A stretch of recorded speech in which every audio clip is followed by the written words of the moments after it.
Top Gun! Frank, are you ready to dance? We're going to dance on this one before we really get into it. Are you ready? Drop the beat. Top Gun dance. All right, we are talking about Top Gun. It was released May 16th, 1986. The budget, $15 million, and it made $357.1 million worldwide in the box office. I have 7 statements here, and the guys are going to have to guess whether that statement is a fact or if it is fiction. Number 1. Danger Zone. Fact or fiction, the Navy saw a huge spike in recruitment after Top Gun was released. Lan. True. Or fact? True fact. Frank. It's a true fact.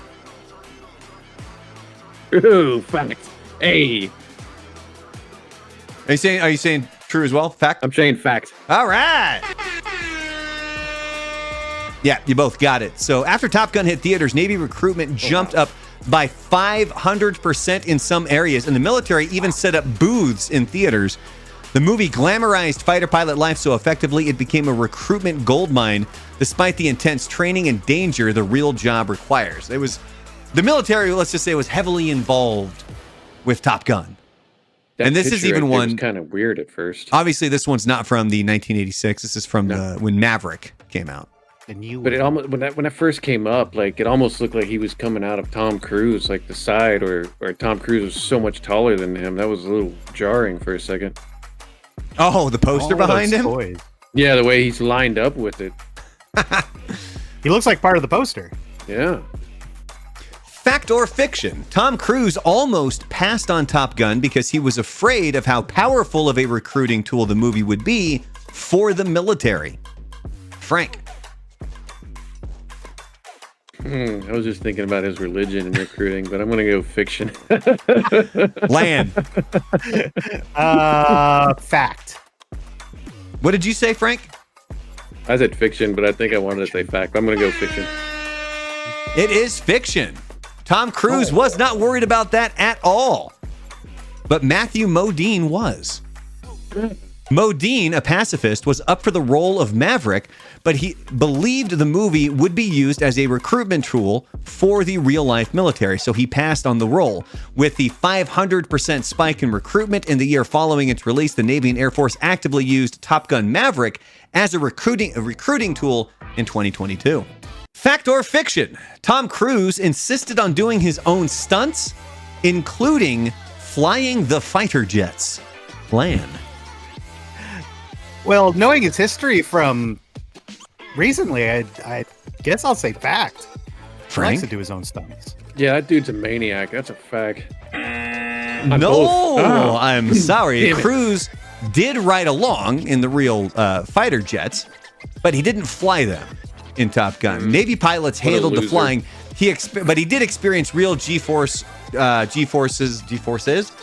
to help capture authentic reactions. Fact or fiction? Val Kilmer did not want to play Iceman in Top Gun and tried to sabotage his audition. Frank.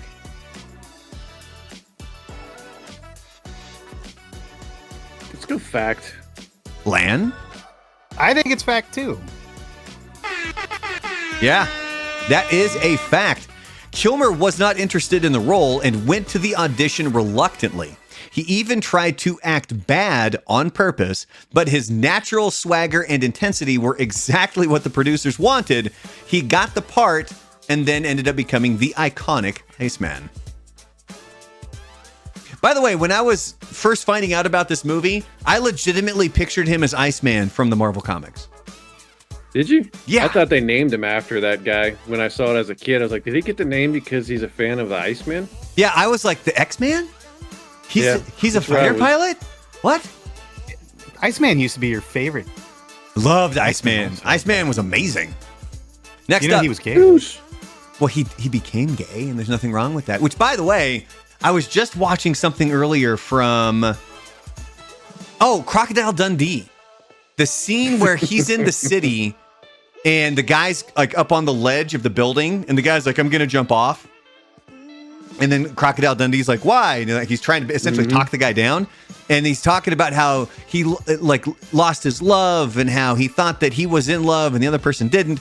And then the clip on Instagram ends with the guy saying like, you know, I thought he loved me. And then you see the reaction of Crocodile. Then he's like, hey, where it's like, how dare this guy be gay? Like, Hey. yeah, it was just so weird how like back then it was like, yeah, that was apparently a perfectly fine joke.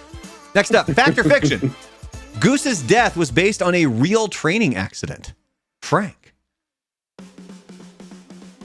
Fact. Lan. Fact also. You are both correct. Goose's tragic fate hitting the canopy during ejection was inspired by an actual F-14 training incident. It's one of the few moments in the film that shows the real risks of naval aviation, and it hit hard for both audiences and pilots alike. Next up, fact or fiction? The movie never actually says who the enemy is. Lan. Fact. Frank. That's a fact. Very confident in that, Frank. Did you know that? Mm-hmm. I've seen it 100 billion times.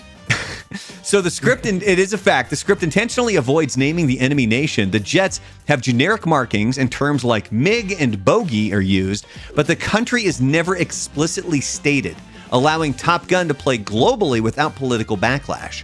So then this begs the question, when you were watching it, you know, when we were kids, who did you perceive the enemy to be?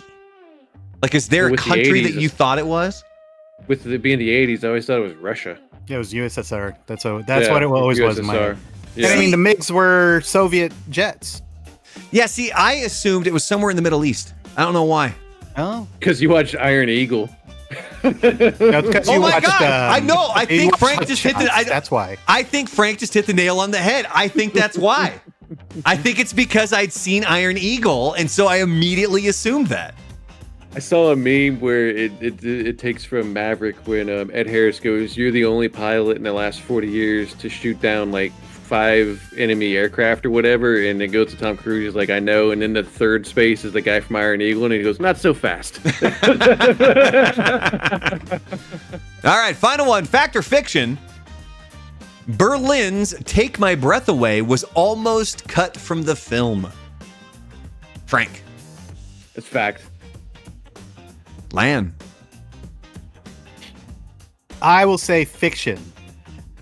Well, you would have to guess otherwise in order to be able to tie it up with Frank, but Frank gets the point. Yeah, Jerry Bruckheimer and Don Simpson weren't sold on it, but director Tony Scott pushed hard to keep it. The song went on to win the Oscar for Best Original Song and became one of the most iconic 80s ballads tied to a movie. Tell me that does not look like Val Kilmer right there. Not really. What? I mean, from the side profile a little bit. Oh, shut up. It Looks like Val Patricia Kilmer. Arquette, though. Yeah, I could definitely see that. Almost Patricia Arquette via True Romance.